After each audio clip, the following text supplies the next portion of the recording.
Welcome everybody to the 2023 Fair Trade Nation Lecture, sponsored by Northlink Ferries.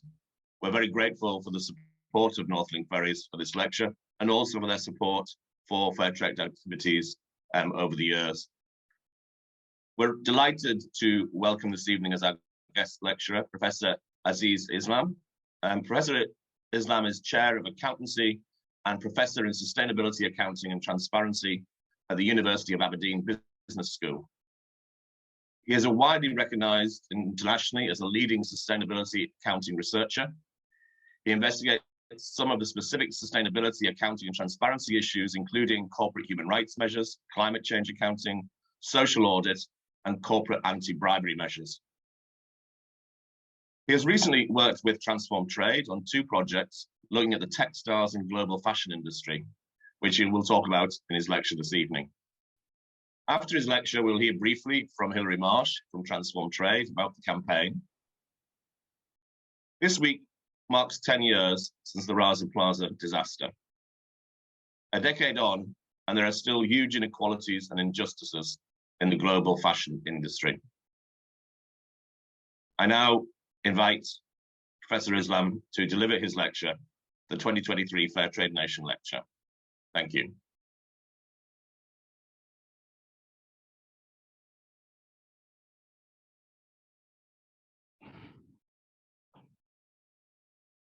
Thank you, Martin.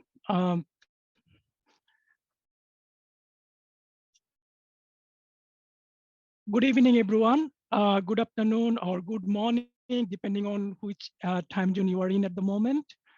I would like to thank Catherine and Martin for inviting me to give a talk to this prestigious annual national lecture. And before I start, I would like to start with remembering the Rana Plaza disaster. So as Martin mentioned, the world is observing 10th anniversary of Rana Plaza disaster this week. A garment factory building called Rana Plaza collapsed. April 24, 2013, near Dhaka city, killed more than 1,100 workers, garment workers, and injured more than 2,500 others. So marked as one of the deadliest industrial disaster in the global fashion industry. The victims were the garment workers who were producing clothes for global fashion retailers, mostly based in global north. The tragedy could be avoided. Workers' lives could be saved if factory owners did not force workers to enter into the building already shown cracks outside of the building. The disaster brought to light the dangerous working conditions, low wages, exploitations, and slavery faced by many workers in the global fast fashion industry. So as you see that my presentation today, I would be giving evidence from Bangladesh. Let me check where's. So I would like to provide the background of background of Bangladeshi clothing industry first before I share our research finding based on two research projects in collaboration with Transform Trade. We conducted this research over the past 2 years.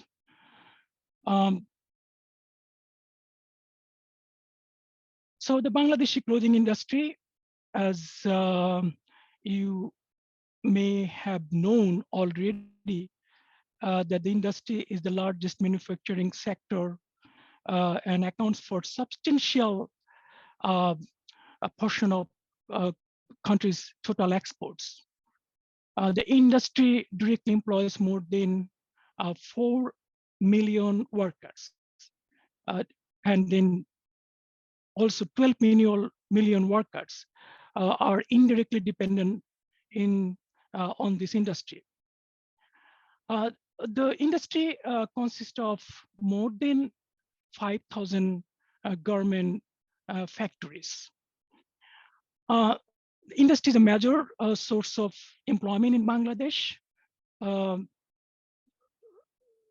workforce is primarily made up of young workers, with many being female. Women make up a significant proportion of workforce, often comprising around 60% of total workforce.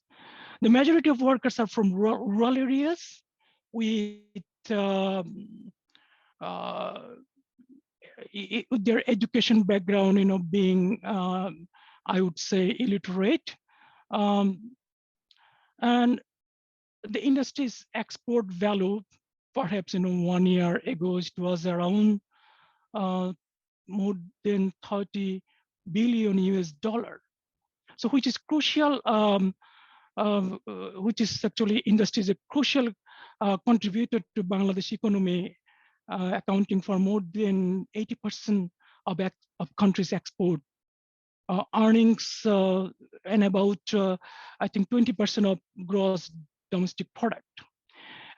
It has been a key driver of economic growth, foreign exchange earnings, poverty reduction in the country.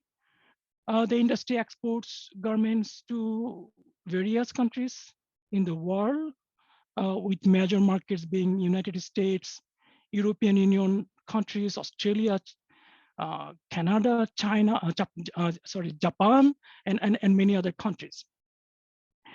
Many global brands and retailers source products from Bangladeshi clothing industry, including but not limited to H&M, Marks and Spencer, Zara, Walmart, Gap, Primark, Adidas, and Nike.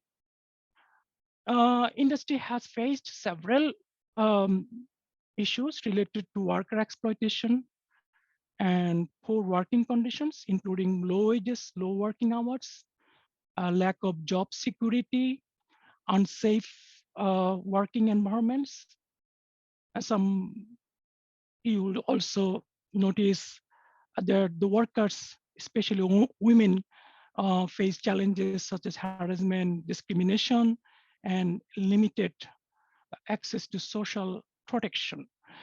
And we found that during COVID time, the situations actually during COVID time, the pandemic and the retailers' unfair practices intensified the conditions. And given this background, the context we have, I would like to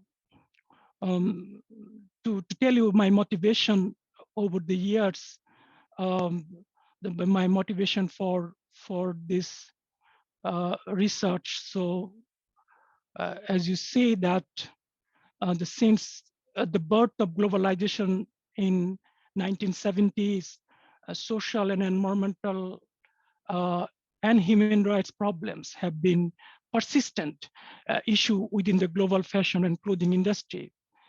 And particularly over the past 17 years, I've been investigating corporate accountability in relation to lives of those who work in garment factories for global fashion retailers.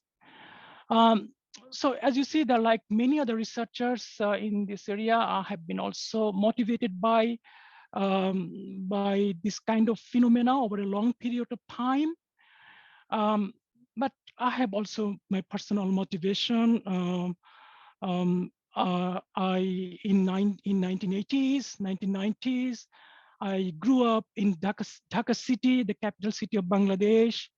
My neighborhood was surrounded by garment factories supplying far away companies. And in my neighborhood, I used to see hundreds of workers entering and leaving factories every day. As a boy, although my understanding of workers' livelihood was not strong enough, uh, I always wondered why some workers looked very tired, stressed, and came out of the factories at night instead of say 5 p.m. or 6 p.m. Then as a young person studying accounting at Dhaka University during the 1990s, I realized that my education in profit maximization did not address the plight of underprivileged garment workers who played um, a crucial role in generating financial gain for the company. I think on the positive side, studying accounting um, has helped me to understand the inherent problem of accounting as a subject, as well as tool. I realized the problems in not only accounting systems, but entire economic system, and narrowly business school curriculums when it came to human rights.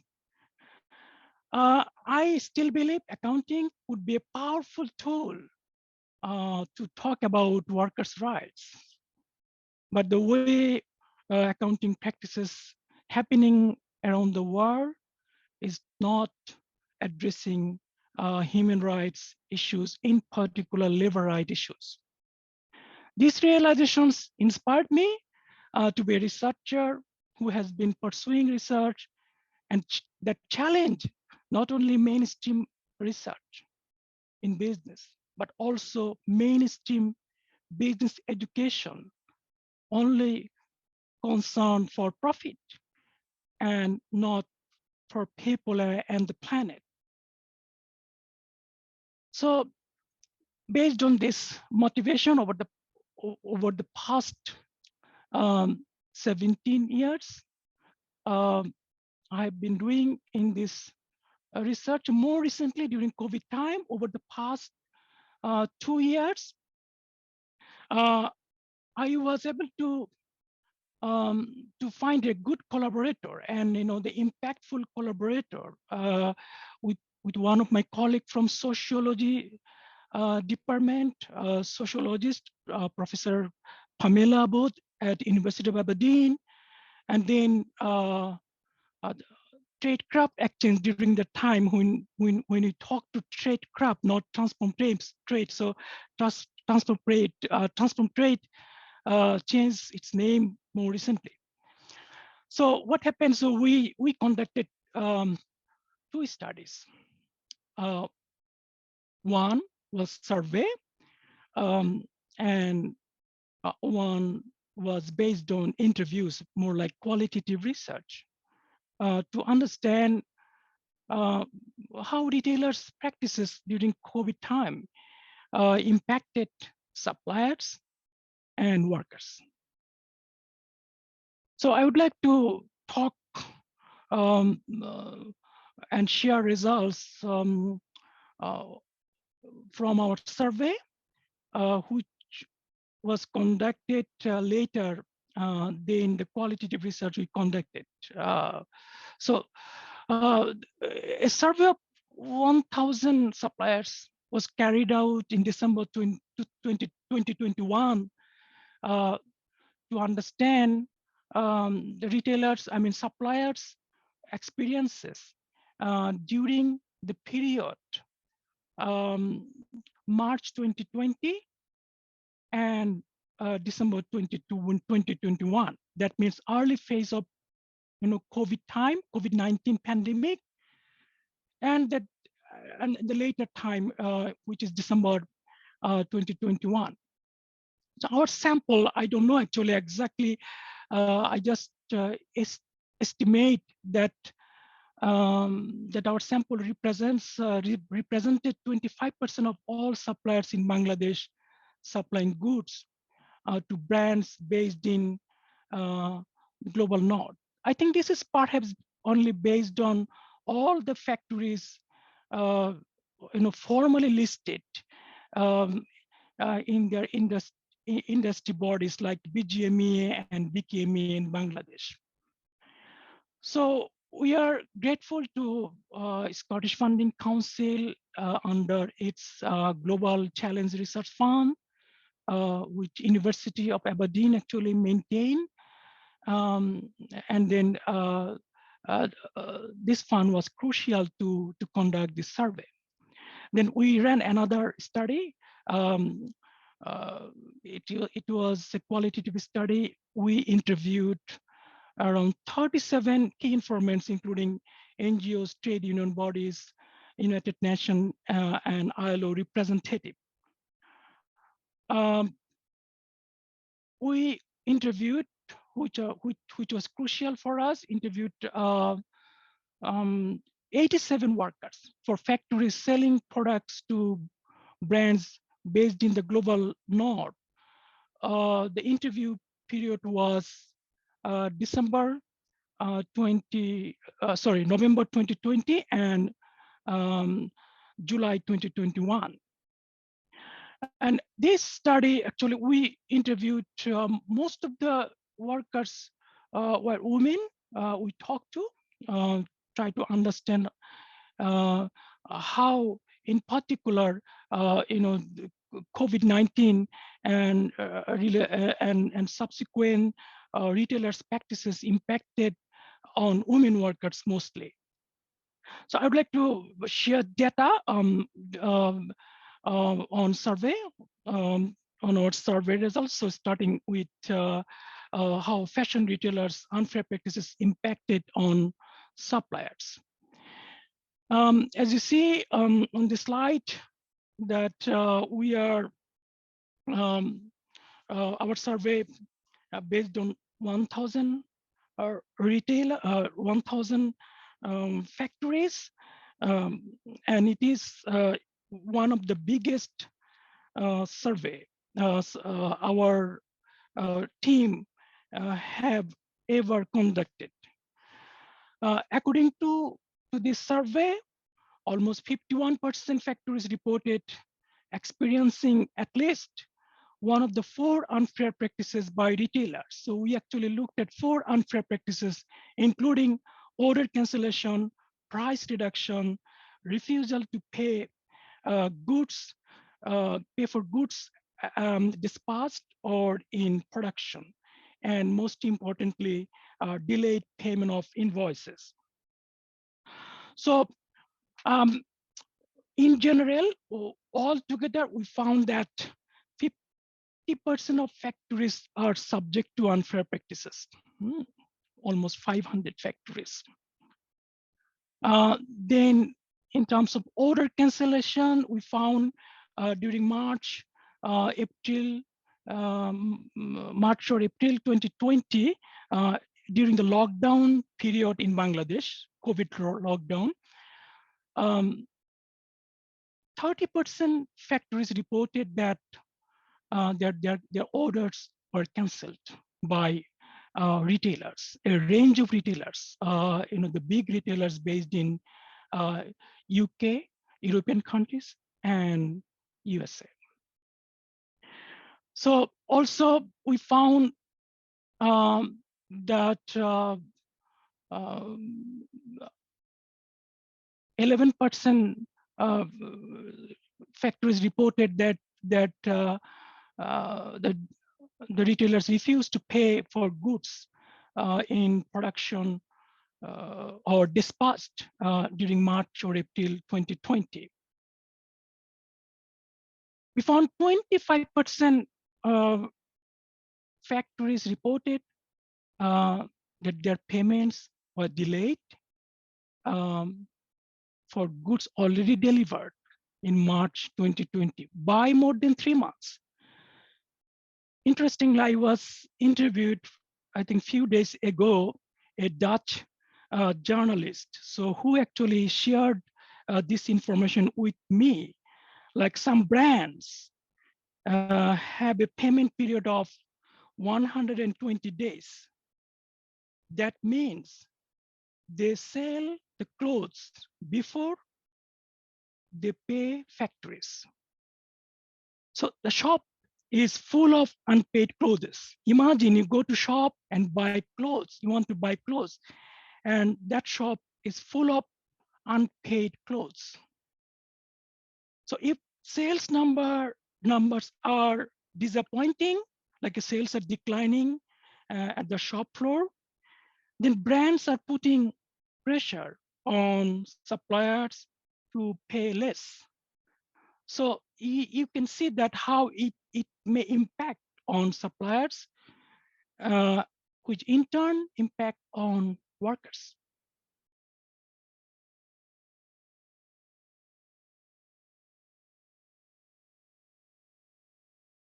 We found that um,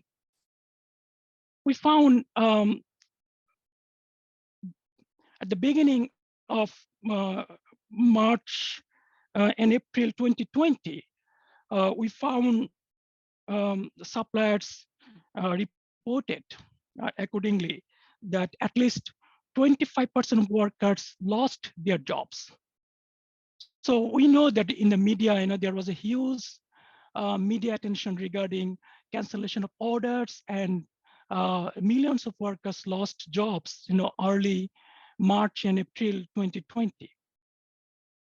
At the same time, we also found in this study that 18% factories reported that they were struggle to pay minimum wage since March 2020. So it is quite interesting that in other way we could say that that factories are not paying minimum legal wages. I want to tell the more recent update on this, which is I find quite, um, I find quite problematic. Like the garment exports have increased more than 30% since the start of the pandemic. So it is the last year data that in garments industry in Bangladesh, their export increased by 35% during post-pandemic time.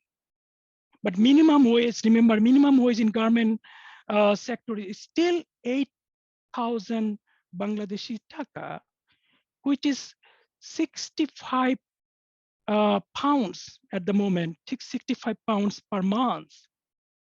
And this has not changed since 2018, despite significant increase of export earnings. So due to inflation and rising prices, trade unions in Bangladesh are demanding that minimum wage for garment workers be almost tripled to cover basic cost of living for worker and their family. But so far, with no success. So this is the problem at the moment. You can see, and then we have other data. You can see that more problematic pictures we have in terms of buyers' unethical practices.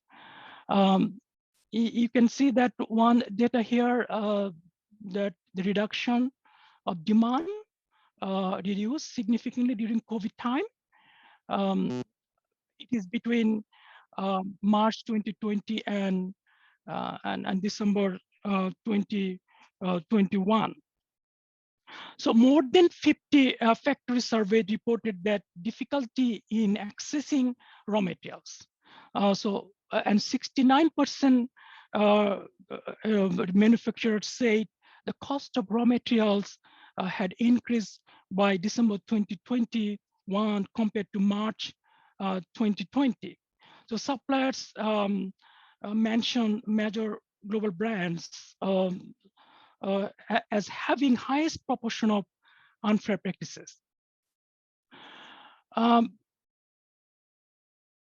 As I mentioned, that 18%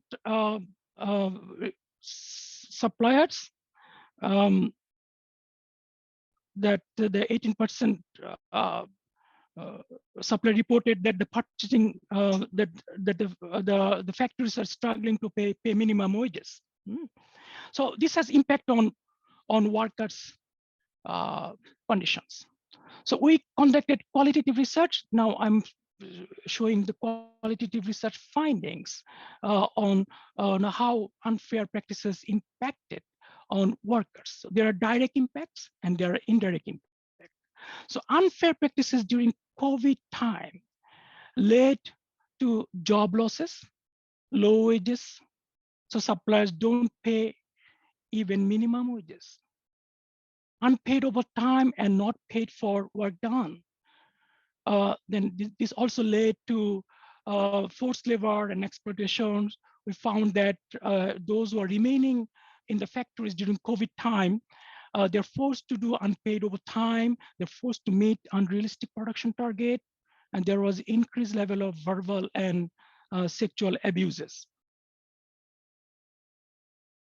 There are some indirect impacts. So during COVID time, the unfair practices also led to increased workers' financial burden to look after their family. There are poor living conditions in slums during lockdown time. We found that the slums areas, there's no social distancing. Then we found that the workers were tired and depressed, particular women workers, those who remain in the factory, they need to look after factories at the same time. They needed to look after their families home, those who are, because of lockdown, is staying home. And we also found no social security if unemployed. In fact, we found that the women entered into factory at the age of 17, and then they're living early 40s. Look at entire life from 17 to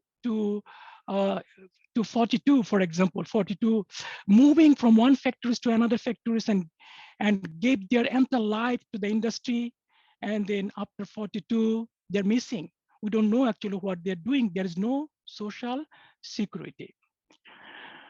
Okay, so I would like to reflect on, I know I'm running out of time, maybe I'm finishing quickly. Okay, so in 2 minutes maybe.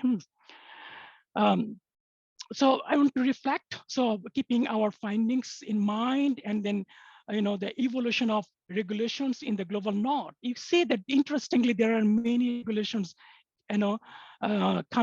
came in, and there is also new regulation coming up. More recently, yesterday, you see that European Union corporate sustainability due diligence directive.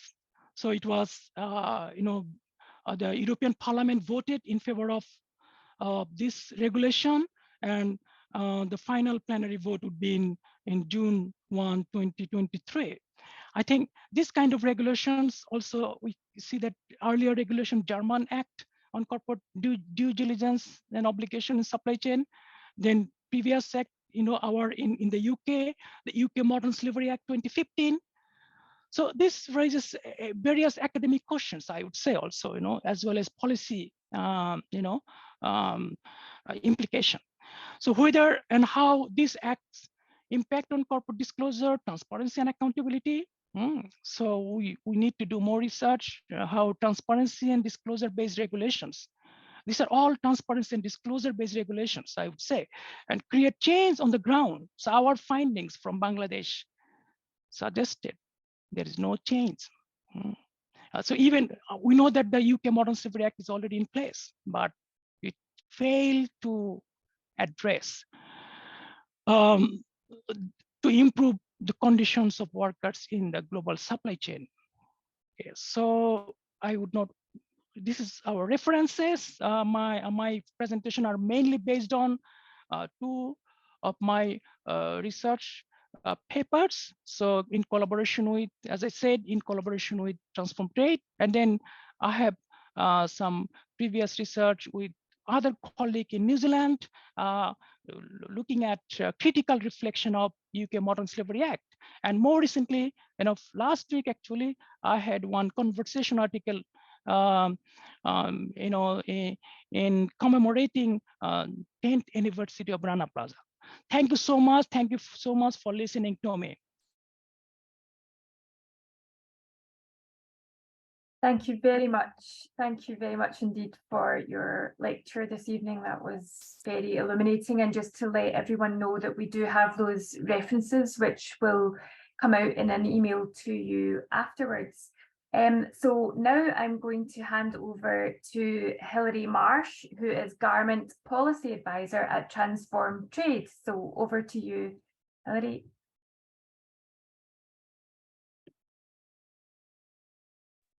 Thanks, Catherine. Just realizing to share my screen quickly.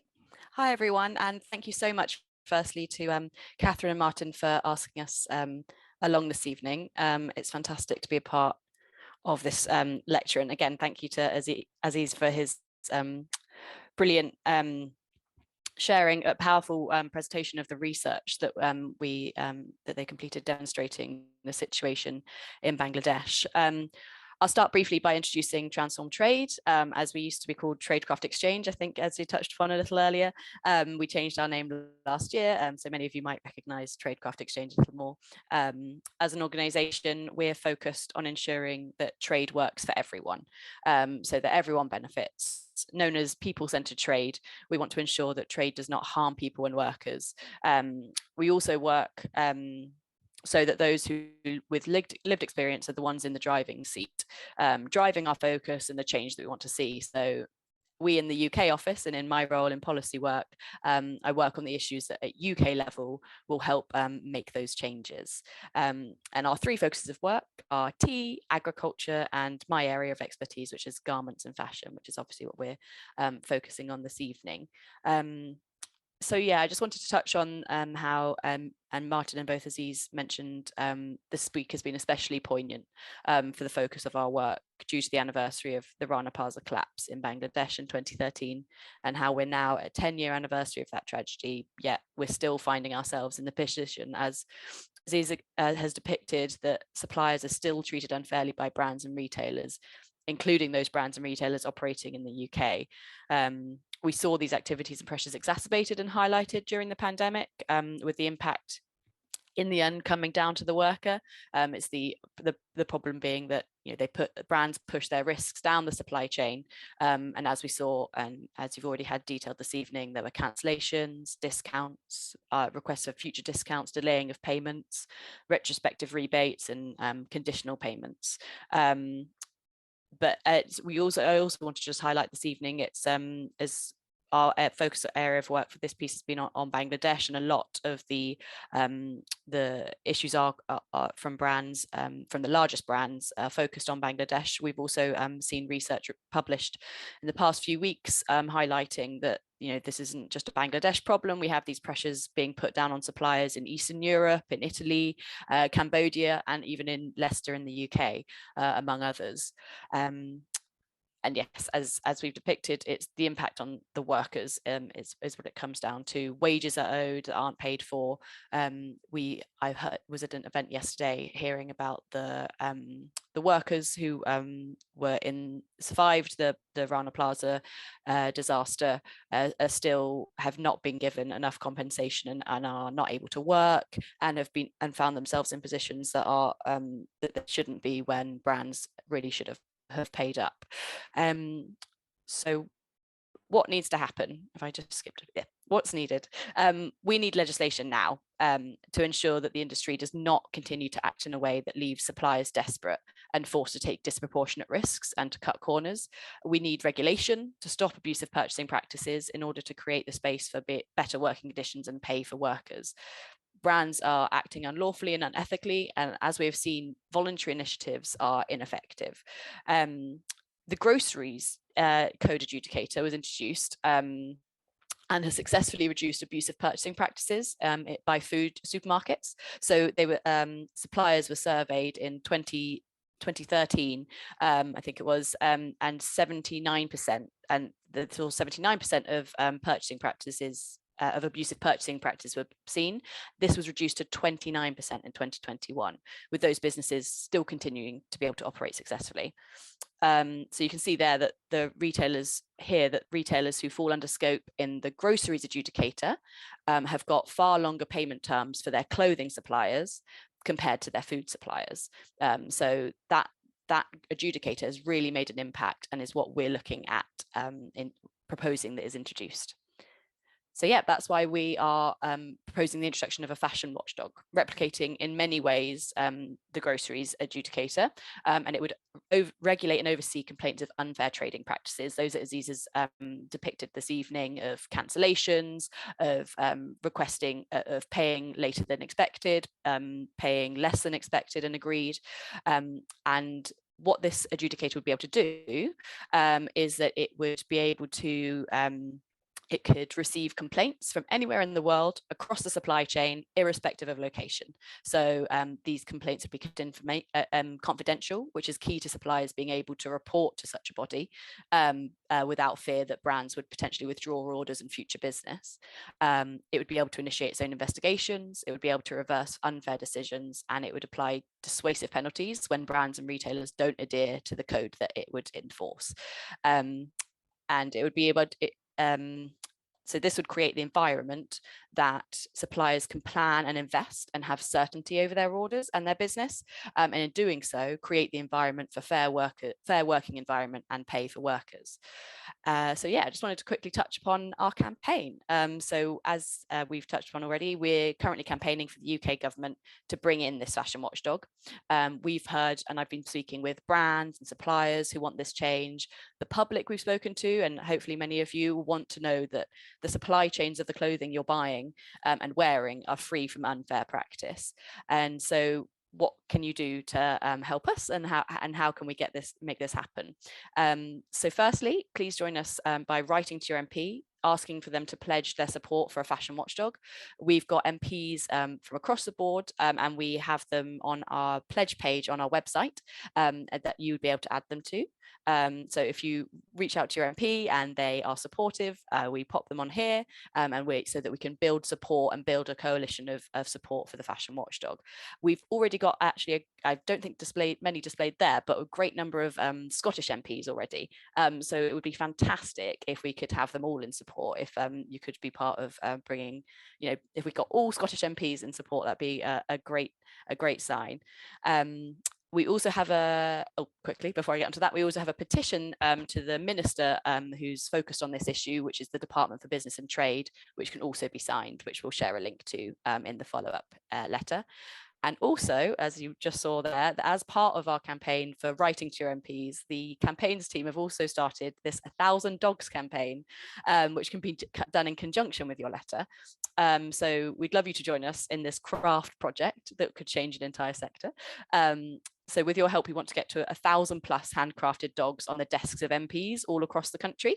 The idea being that when you write your letter asking them to support the fashion watchdog, they'll also receive this dog, which highlights slightly different to all the letters they're receiving and the emails they receive, something on their desk that they'll think, what's this about? And so they might get involved. We've also already had some great dogs being sent in, and it's already proving a great success, as we've had some MPs already reporting back to us and joining the pledge due to the fact that they had these dogs on their desk. So if you're crafty and want to get involved in that, that'd be fantastic. Again, Catherine will provide a link to how that works, and you can find a little bit more about how to get involved there.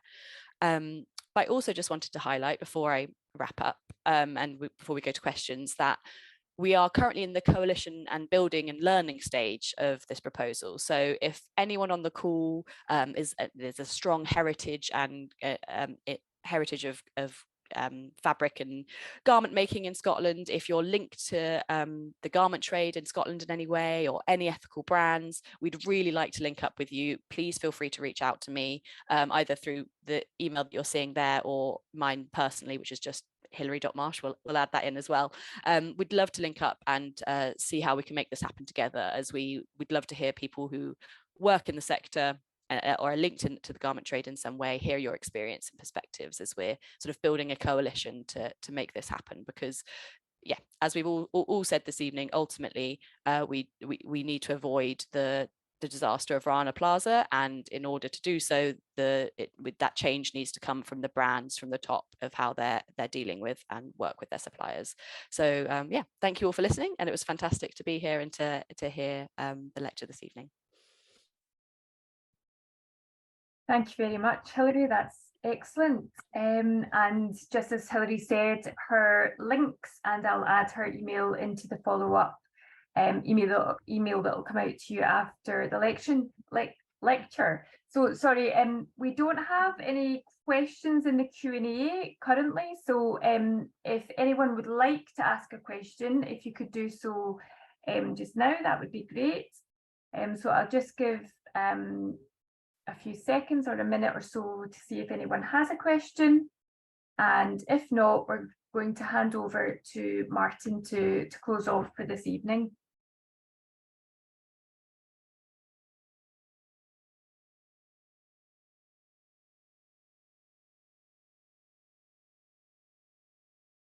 Okay, I think we have a question. So, so Karina is asking, is there a way we can highlight this to the Scottish Parliament? Yeah, absolutely. So the way that we're operating, do you want to jump in? Is that your hand up? Go ahead. Yeah, go on, Hilary. I can also say something. Okay, all right, yeah. Yeah, so the way that we're doing so at the moment is just reaching out to the individual parliamentarians. But if we are working, and we reach out to the ministers to see if we can get support for this sort of on a governmental level, and at the Scottish Parliament level too. So I think, yeah, MPs is really the way that we can focus this at the moment. But if anyone has any ideas they want to reach out, or connections, more than happy to hear about them. Aziz? Thank you, Hilary. I have contacted a few Scottish parliamentarians, those who are dealing with cross-party event on Bangladesh. So we might be able to present our findings there, hopefully in the near future. Thank you. Thank you, thanks both. So Margaret is asking, have any students in Aberdeenshire written any thesis about this? Aziz, I think that's one for you. Yeah, thank you. Actually, in my university, so one of my PhD students has just completed her PhD, and she looked at Egyptian cotton industry and the role of global retailers, in terms of the way actually they are involved in, different kinds of unfair practices, I would say. But she looked at how the global retailers are not accountable to protect workers in the cotton sector. So she finished her PhD. I would be happy to share that thesis. Probably thesis is, I think, publicly available in our university website. So that is a critical work. You might like it somehow. Thanks, Aziz. So we've got two more questions. So Sally is asking, how can we police the regulations and acts which are already in place? Have companies been fined for breaching the regulations? Who would like to go for that one? I can jump in on that if you're. Yeah. So essentially the question, let me just double check I read it correctly. Yeah, I mean, there aren't, so the regulations as these touched on in, so Modern Slavery Act there's not enforcement of the Modern Slavery Act, they just need to report. Yeah. And there isn't any regulation currently about unfair trading practices. What we have at the moment is there are payment regulations that just need to be reported on. Large brands can have to report on their payment practices, but there's no effect from that, so that nothing happens if they're reporting that they are less than they're too much and they're paying too late. There is a small business commissioner which we have that is supposed to sort of oversee that, but they can only make recommendations. They can't actually enforce brands to pay on time or to sort of fine them for not doing so. So that's what this would bring in, is that ability to actually regulate that, which we're missing. Thanks. I can also say something. As I looked at UK Modern Slavery Act very closely, and I published papers in Journal of Business Ethics, I found that the Act does not talk about workers in global supply chain. So the Act is designed such a way that the workers in Bangladesh supplying, working for British, brands. So Act actually implies that they are not our workers. Okay, so that means there is no legal obligation to actually hold brands accountable for any kind of human rights violation in the factories. Thank you, Aziz. Thanks. We've got a couple of other questions. So Henk is asking, is this an international campaign, and that he thinks there's also a need for a watchdog in the Netherlands and other EU countries, and that a UK watchdog won't be enough? Yeah, so we are working alongside with colleagues in the EU. They are looking to work on a similar mechanism that would be able to regulate purchasing practices in the EU. Obviously, we have to do it separately here in the UK. And the way it would work, and that I should highlight, is that it would cover the UK brands selling in the UK market, their supply chains they'd have to be regulated on. And similar thing, that's exactly how the similar EU legislation that we're our sort of colleagues across there are working on. Absolutely. Thank you. Thanks, Hilary. And Martin is saying, have you thought about trying to enlist the support of the former grocery adjudicator Christine Tacon, who has had a long involvement with the co-op and is currently standing for the co-op board? That is a fantastic suggestion. We Transform Trade were actually key in sort of bringing the grocery adjudicator about, so I will definitely look into that one. I appreciate the suggestion.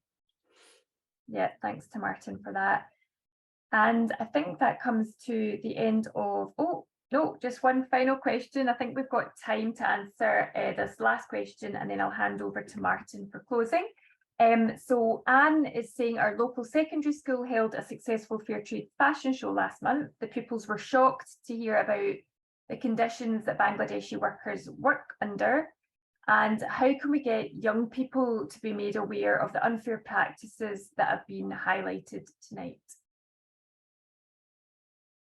I think that's a fantastic question. I think I've been thinking about it and talking to a few people in Aberdeen, how to contact primary schools and secondary schools and share our research, make them aware. So I've already engaged in Aberdeen local councils, the last Rana Plaza event on Monday. So the Aberdeen City Council's Lord Provost attended that event as a chief guest, and we have been talking to Aberdeen City Council people, how to communicate with primary school and secondary schools, that they are the responsible, initial contact points if you want to contact, primary school and secondary schools.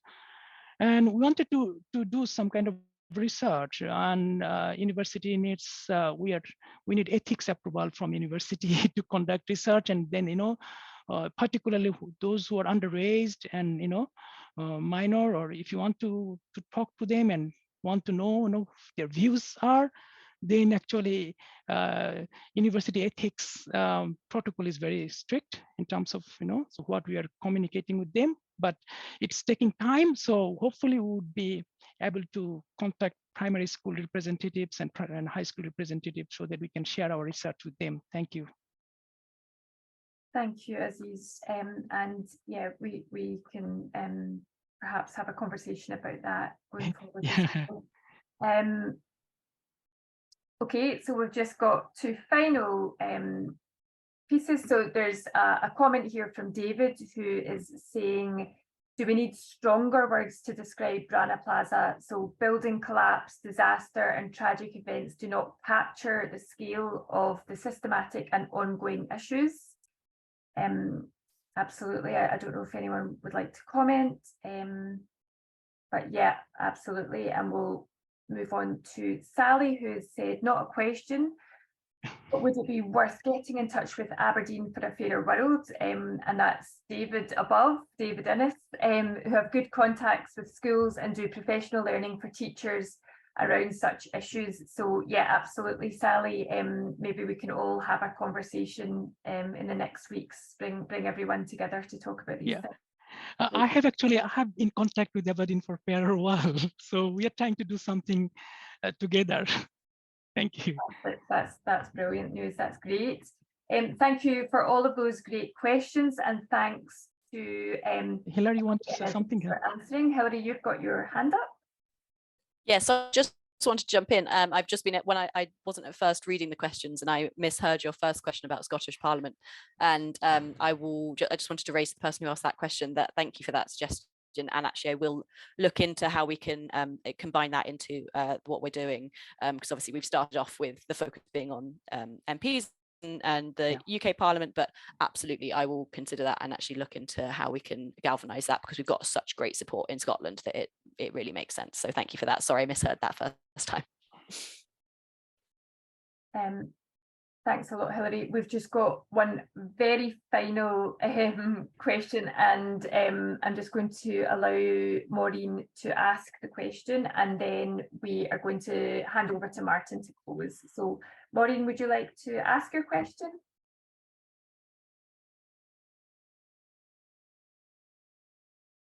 Oh, I'm terribly sorry. I've accidentally raised my hand, but I'm very interested in the fair trade fashion shows, and I feel that I think this may be a way forward for young people in the United Kingdom. You know, you're talking a lot about Scotland. I don't know what is happening in the UK, England and Wales. Thanks a lot, Maureen. That's great. Thank you for that. And I'm now going to hand over to Martin to close this evening. Thank you. And firstly, just to thank everybody who's attended this evening and those of you who asked questions, and to thank again the Northlink Ferries who have sponsored this evening's event. And a thank you to Catherine for facilitating the event, and to Hilary and Transform Trade, and also obviously to Aziz for the lecture itself. I think in terms of reflecting on, there's a lot to reflect on in terms of the discussions, and it was, although the researchers focused particularly around Bangladesh and the particular issues around the COVID period, and I think it raises much broader issues with regards to supply chains, particularly, and obviously we're looking here in terms of textiles and garments, but it also brings us into wider discussions about inequalities globally, and inequalities in power in supply chains. I did think it was very interesting because one of the first things you said, Aziz, was around accountancy itself as a tool. And I think in terms of interesting in terms of how it raises issues about how we look at accountancy, business, how it's taught, what's taught, and how it's taught in secondary education, higher education. And I think we do need to think about that in terms of how we look at these issues through the education system. I think obviously in terms of that focus on the COVID period and the research is quite shocking in terms of, I think, even in an area where many of us have been aware of regards to some of the issues of unfair practices. It seems particularly shocking that at a time of the global pandemic, that those who have least power in the supply chain were feeling the brunt of it, rather than big corporations who were passing on costs to them, to those who actually had least power in the supply chain. In terms of the issues around campaigning and about how we actually take these issues forward and what we can do, I think it's very clear that voluntary schemes have limited, if any, effect, and that we do need changes in legislation, and that legislation needs to be matched with enforcement in terms of being able to take measures against those who do not comply. And I think that's, in terms of very important, is in terms of it's not just about people reporting, but it's about people being held responsible for their actions in terms of within supply chains. And I think in terms of, we did touch on the issue around subcontracting and very, very complex supply chains. There are reasons why there are complex supply chains, but I mean, one of the reasons quite clearly is that it does assist people who do not want to take responsibility for their actions in those supply chains. It's about how you manage to avoid knowing, or you can deny knowledge because of the complexity of supply chains. And we need to find ways of dealing with that to ensure that, in terms of, Aziz made reference to, that businesses are held responsible for their supply chains, and they can't just say, oh, it's not us, it's somebody else who's supplying us. And just being willfully ignorant isn't a defense and shouldn't be a defense. In terms of action, I think in terms of the number of things for us to go away and think about, and I quite happily have a conversation with Hilary and Transform Trade about how we might want to take this issue to the Scottish Parliament. Obviously taking note that the key legislation is UK-wide, in terms of we need to, in terms of look at how we also get those MPs from Scottish constituencies who haven't yet signed to do so. I mean, that piece of work needs to be done, but also looking in terms of engaging with members of the Scottish Parliament as well. And also, I think rightfully, in terms of, as Henk mentioned, it is a global issue, and in terms of how do we link in terms of, we may not be members of the EU anymore, but actually looking at how can we make the impact of our legislation here work in conjunction with legislation elsewhere, not just in the EU, but globally, to ensure that there isn't ways of dodging legislation by taking parts of your business and supply chain in different places globally. And I think it's an area that one or two people have touched on, where we do need to make that message clear and to speak to people about this. And we know, in terms of in the fair trade movement, we do want to promote good practice and promote fair trade products, but we also need to ensure that we are making very clear that unequal trade, exploitation is unacceptable, and that we are going to campaign on those issues as well, in terms of campaigning against the negative aspects of trade, which is, you know, very, very much prevalent across the world. So once again, I want to finish in terms of just to thank Aziz for his lecture and for sharing the findings of his research with us. Very grateful that you've given up your time to come along this evening and deliver the lecture. And thank you all for attending, and have a good evening. Thank you.